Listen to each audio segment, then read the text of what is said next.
Good morning everyone. I hope you all are doing well. This is my new channel Saloni Verma Study Point.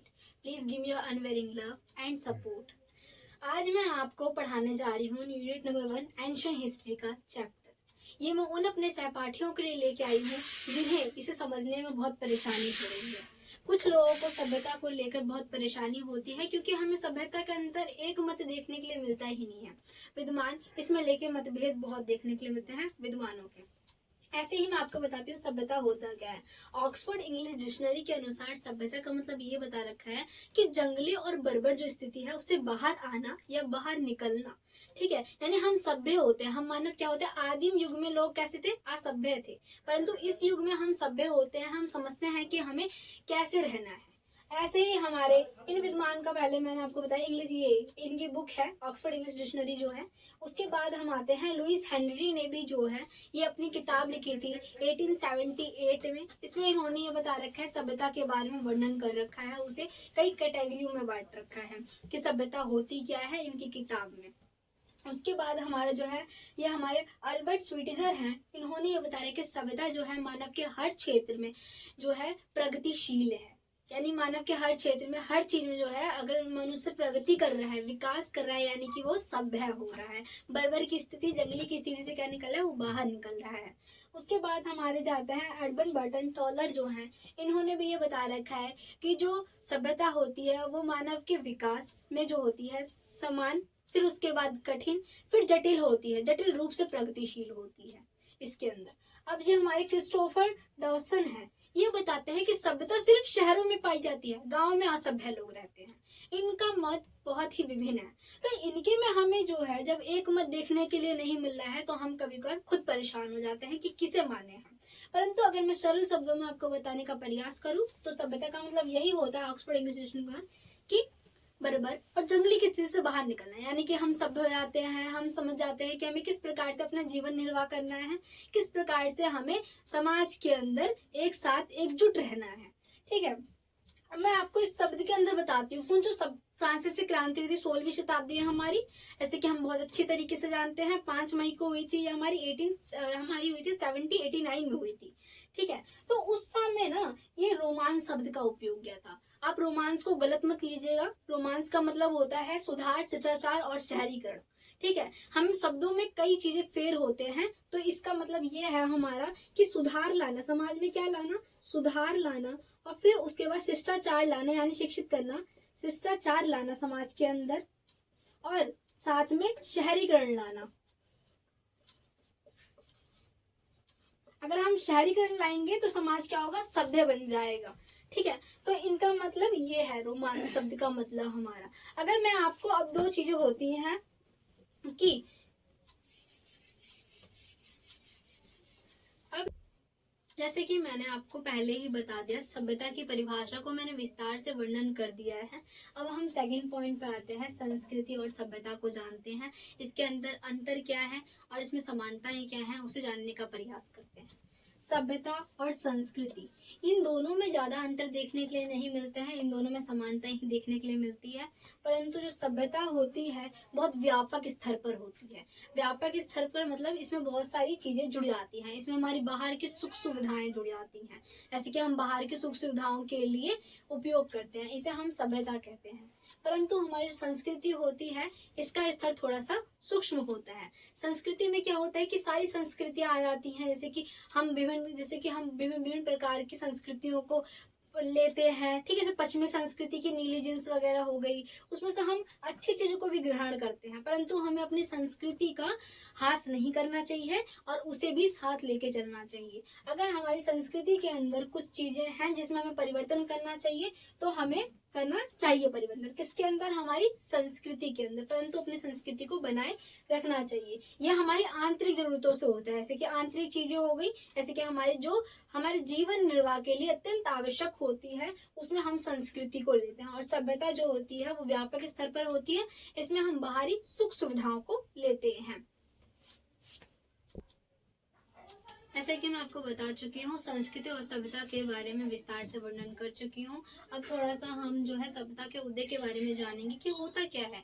जो B golden child है वो सभ्यता को बहुत ही अच्छा मानते हैं। वो ये कहते हैं कि सभ्यता जो है वो हमारे लिए बहुत आवश्यक होती है और ये भी शहरों में पाई जाती है, इनका मानना है। इन्होंने बाद में शहर के 10 लक्षण बताए हैं। पहले मैं आपको ये बताती हूँ, फिर 10 लक्षणों के बारे में विस्तार से वर्णन करती हूँ। अब मान लीजिए ये हमारा गांव है। क्या है? ये हमारा गांव है। गांव में होता क्या है? गांव में थोड़ा रहन सहन का तरीका थोड़ा अलग होता है, ठीक है, उनका तरीका थोड़ा अलग होता है। और ये मान लीजिए आपका गांव है और ये है आपका शहर। शहर को मैं आपको परिभाषित करती हूँ, ठीक है। तो इसमें क्या होता है कि गांव में लोग अब ज्यादातर शहर में आना, पलायन करना पसंद करते हैं। क्यों? क्योंकि रोजगार की तलाश में, नौकरी की तलाश में लोग यहाँ पर आते हैं और यहाँ पर रह जाते हैं, जिससे कि हम समझ सकते हैं कि यहाँ पर क्या होता है कि लोग यहाँ पे घनी आबादी हो जाती है ना। अब घनी आबादी हो गई, जनसंख्या भी बढ़ गई है। अब यहाँ पे जो है सभ्यता के, किसी भी सभ्यता का उदय होने के लिए हमें क्या आवश्यक होता है, इसे बताती हूँ मैं आपको। कि सभ्यता का उदय होने के लिए हम पहले शुरुआत में क्या करते थे? खेती करना आरंभ किया था हमने, है ना। अब ये मान लीजिए मेरा खेत है, भावनाओं पे जाइएगा, ड्राइंग पे मत जाइएगा कृपया कर। तो ये है हमारा खेत।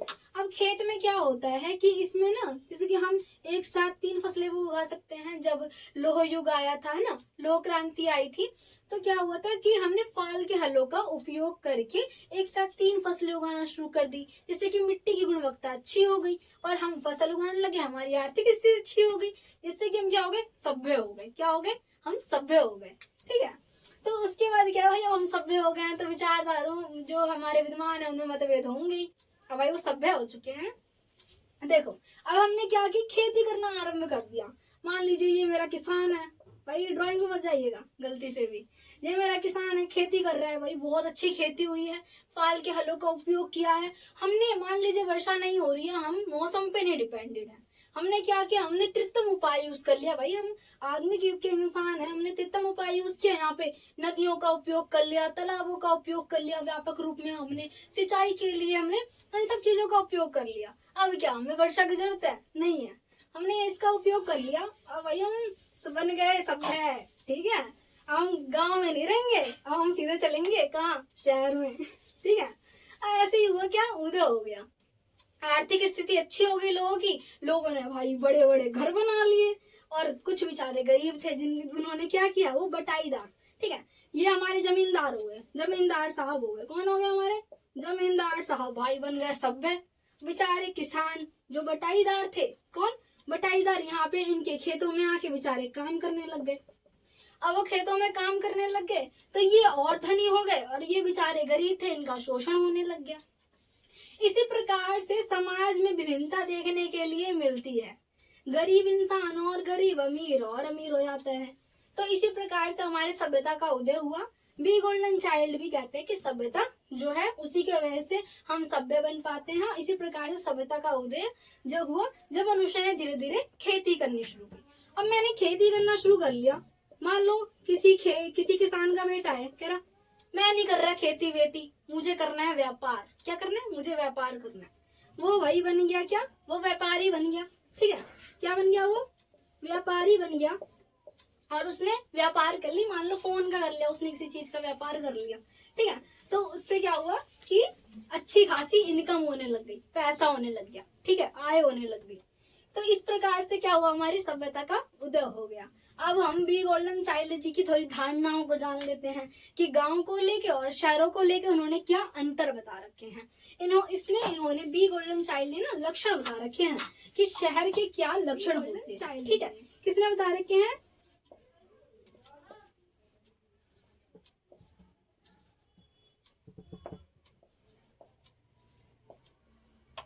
इन्होंने ये बताया कि जो हमारे गांव होते हैं, क्या गांव होते हैं, वहां पे जनसंख्या जो होती है वो थोड़ी कम होती है। और जो हमारा शहर होता है उसमें क्या होती है, जनसंख्या हमारी थोड़ी घनी होती है और जैसे आकार में बहुत बड़ा होता है हमारा शहर, ठीक है। तो अब इन्होंने बोल दिया कि शहर क्या है भाई, बहुत बड़ा होता है, घनी आबादी वाला होता है, लोग यहाँ आना पसंद करते हैं। और जो हमारी बस्ती बोलते हैं, इसे गांव भी बोलते हैं, इसमें जो होती है थोड़े कम जनसंख्या होती है इसके मुताबिक। अब मुझे ये बताओ, आप शहर में क्या आप खेती करते हो? चलो खेती करते हैं, कोई नहीं करता, ठीक है। तो गांव के लोग क्या करते हैं? खेती करते हैं। और शहर के लोग ज्यादातर क्या करना, अपन व्यापार करते हैं, पुजारी होते हैं, अधिकारी होते हैं, बहुत सारे लोग देखने के लिए मिलते हैं। किस में मिलते हैं? हम भाई देखने के लिए शहर में मिलते हैं, शाबाश। अब शहर में हमें मिल गए व्यापारी, ठीक है, सेठी, ठीक है। अब व्यापारी मिल गए, व्यापारी क्या करेंगे? व्यापारी मिल गए, पुजारी मिल गए, ठीक है, अधिकारी मिल गए, अधिकारी मिल गए, ठीक है। अब ये लोग आदि बहुत सारे होते हैं, ठीक है। तो ये लोग जो है व्यापार करते हैं। अब जो शहर के हैं और जो गांव के लोग हैं, इन जो गांव के हैं, ठीक है, अब गांव के लोगों में विभिन्नता दिखेगी कि नहीं दिखेगी, है ना? उनके कार्य में विभिन्नता देखने के लिए हमें आसानी से मिलेगी। तो इनके में अभी दूसरा लक्षण क्या है? कार्य में विभिन्नता, ठीक है। अब ये हो गया हमें समझ, एकदम माइंड में फिक्स हो गया क्या होता है। अब चलिए सेकंड पे थर्ड पे आते हैं इसी प्रकार से। अब देखो, गांव में जो हमारा शहर होता है, यहाँ पे सुदूर व्यापार कहते हैं, दूर दूर तक हम व्यापार भेजते हैं। मान लो मैंने भेज दिया चीन, भेज दिया मैंने, ठीक है, मिस्र भेज दिया मैंने, ठीक है, ऐसे ही मैंने जो है मिस्र भेज दिया, जापान भेज दिया, ऐसे मैंने बहुत जगह भेज दिया, श्रीलंका भेज दिया, अमेरिका भेज दिया, हर जगह मैंने व्यापार भेजा। यानी मैं दूर दूर तक सुदूर व्यापार कर रही हूँ, ठीक है, यानी दूर दूर तक मैं व्यापार कर रही हूँ। परंतु गांव में जो है व्यापार दूर दूर तक नहीं होते हैं, शहरों में व्यापार दूर दूर तक होते हैं। ये तीसरा लक्षण बता सकते हैं आप, ठीक है। अब मान लो मैं जब दिल्ली आऊंगी, ठीक है, अगर मैं शहर की हूँ, ठीक है, तो ये मेरा हैगा शहर। शहर में मुझे मिल गया कुतुब मीनार देखने के लिए, मान लीजिएगा कुतुब मीनार है, हंसिएगा मत, ठीक है, कुतुब मीनार देखने के लिए मिल गया, बहुत सारी चीजें देखने को मिली, लाल किला मिल गया, कुतुब मीनार देखने के लिए मिल गया, बहुत सारी स्मारकें मिल गई, ठीक है। क्या मिल गया हमें? स्मारक मिल गए, स्मारक देखने के लिए मिल गए, भवन मिल गए, विशाल भवन मिल गए, बहुत कुछ मिल गया। परंतु गांव में ये चीजें जो है थोड़ी कम देखने के लिए मिलती है, ठीक है। और शहरों में ये चीजें बहुत देखने के लिए मिलती हैं। विदेशों से लोग पैसा खर्च करके क्यों आते हैं यहाँ पे? चीजों को देखने के लिए, है ना, कि क्या भव्य चीजें देखने के लिए मिल रही है हमें, ठीक है। लाल किला वगैरह देख लिया, कुतुब मीनार देख लिया, इन सब चीजों को देखने के लिए आते हैं वो दूर दूर से, ठीक है। और इसी प्रकार से जो है सरकार की इनकम भी अच्छी होती है ना। तो ये स्मारकों में अंतर देखने के लिए मिल गया हमें, है ना। ये हमारा होगा चौथा। उसके बाद क्या है, दूर का व्यापार कर लिया और हमने जो है अपने आप को बहुत सभ्य कर लिया। अब मान लो मैं गांव का इंसान है, वो किस प्रकार से रहना पसंद करेगा? यह है गांव का, ठीक है, और यह हमारा भाई शहर का, ठीक है, खूब शहर का है, ये अपने आप को सभ्य मानता है, ठीक है। और जो ये गांव का है थोड़ा अपने आप को, ये इसे जो है क्या मानते हैं? बर्बर, यानी कि गांव के लोगों को ज्यादा नॉलेज नहीं होती। ऐसा होता नहीं है, बस रियलिटी में। तो इसने खूब कोट पहन ली, टाई पहन ली, भाई हम हो गए सभ्य। और ये था, इसने मतलब हमें पता है लंगोट वगैरह डाल ली वो, ठीक है। तो इनके में रहन सहन में भी अंतर है। मैं तो चाइनीज फूड खाऊंगा, कौन बोल रहा है? ये शहर वाला बोल रहा है, मैं तो चाइनीज फूड खाऊंगा, मोमोज खाऊंगा, चिल्ली खाऊंगा, सब खाऊंगा, ठीक है। और ये मतलब दाल रोटी खा के ही खुश हूँ, ठीक है। तो इसमें ये बात नहीं है, ये भी खाते हैं, ठीक है। इनमें हमें अंतर, इनके रहन सहन में, खान पीन में अंतर देखने के लिए मिलता है इस प्रकार से, ठीक है। तो इसी प्रकार से चाइल्ड जी ने वर्णन कर रखा है इन सभी चीजों का, ठीक है, बहुत ही विस्तार से। अब हमने जब इसे जाना तो इसमें हम एक और चीज जान लेते हैं कि जो हमारे लैटिन भाषा में एक शब्द है, ठीक है, यानी सिविस। सिविस का मतलब होता है, ठीक है, कि नागरिक होना। परंतु इसमें जो है दूसरी चीज के लिए करते हैं, सिविस, सिविस, सिविस्ता, ठीक है। किसके लिए करते हैं? सिविस, एक हमारे पास सिविस होता है हमारा, इस प्रकार से इसे बता रखा है, नागरिक। इसका मतलब ये होता है ना, जो है शहर के नागरिक हैं, इसके बारे में वर्णन कर रखा है। सिविस, सिविस, सिविस्ता के बाद अब हम चलेंगे चौथे पॉइंट पर। इसमें क्या है, चाइल्ड जी की प्रतिक्रियाएं की गई हैं, जो इन्होंने मॉडल प्रस्तुत किया था, जिसे उन्होंने 10 लक्षण बताए थे। उसी पे जो है हमारे रॉबर्ट्स मैके एडम्स जो हैं और हमारे जेम्स एफ ऑसबॉर्न जो है, ये कहते हैं कि वो सही है, यानी कि शहरों में ये होता है। परंतु इसके कई सारे विद्वानों ने इसकी आलोचना की है। उन्होंने आलोचना ये की है, उन्होंने ये बोला है कि ऐसे थोड़ी ना होता है कि हमने शहर की 10 लक्षण बता दिए कि सभी शहरों से ये मिलेंगे। कुछ शहरों की स्थिति बेकार भी होती है, ठीक है, अब मान लो ये शहर है, ठीक है, बहुत सारे शहर हैं, ठीक है। अब कुछ शहर बहुत ज्यादा गंदे हैं, वहाँ पे आबादी भी कम है, वहाँ पे रोजगार नहीं है, तो लोग जाना पसंद करेंगे? नहीं करेंगे, है ना। लोग ऐसी जगह आना पसंद करेंगे जहाँ पे रोजगार भी हो और वो अच्छी जगह भी हो, ठीक है। तो वही बता रखा है कि इन लोगों ने जो है कि ये बोला कि जो इनकी कुछ जगह जो शहरों के बारे में अवधारणा है वो ठीक है, परंतु हर जगह शहरों के बारे में धारणा गलत है और गाँव के बारे में धारणा गलत है, क्योंकि कुछ जगहों पे बस्तियां आपको ज्यादा व्यापक होती है, धनी आबादी वाली होती है, अगर वहाँ पे रोजगार की उपस्थिति उपलब्धि हो तो, ठीक है। तो ये बता रखा है, इसके अंदर प्रतिक्रियाएं बता रखी हैं। अब थोड़ा सा निष्कर्ष पे आते हैं, आखिरी हमारा निष्कर्ष है कि है क्या इसके अंदर। जब हमने इनके बारे में बता दिया, अच्छे से वर्णन कर दिया है, तो उसके बाद हम थोड़ा सा जानते हैं कि निष्कर्ष क्या है, ठीक है। इसके अंदर जो निष्कर्ष है, इसके अंदर ये बता रखा है जो शहर होते हैं वो बहुत ज्यादा व्यापक होते हैं। क्या होते हैं हमारे शहर जो होते हैं वो घनी आबादी वाले होते हैं, घनी आबादी वाले होते हैं, ठीक है। और ये आकार की दृष्टि से काफी बड़े भी होते हैं, ठीक है। आकार की दृष्टि से हमारी क्या होते हैं ये